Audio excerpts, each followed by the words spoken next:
আজকে একটা ঘটনা বলি আপনাদের সঙ্গে। সকালবেলায় আমি একটা ভিডিও পোস্ট করব। তো আমি সাধারণত 10টার দিকে একটা ভিডিও পোস্ট করার চেষ্টা করি।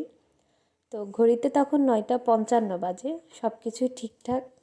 আমি 5 মিনিটের জন্য অপেক্ষা করছিলাম যে 10টা বাজবে, তখন আমি পোস্ট ক্লিক করব। তো এই মতো অবস্থায় যখন 9:57 বাজে, তখন কারেন্ট চলে গেল। ব্যাপারটা কি হলো তাহলে? বেশ কিছুক্ষণ পর কারেন্ট আসলো। তো মোরাল অফ দ্য স্টোরিটা কি? আমাদের জন্য একটা মিনিট কেন, একটা সেকেন্ডও অপেক্ষা করে না। সময় এতটাই গতিতে চলে যে সময়ের সঙ্গে তাল মিলিয়ে চলাটা কঠিন। তাই যখন যেটুকু করার ঠিক তখনই সেইটা করা উচিত।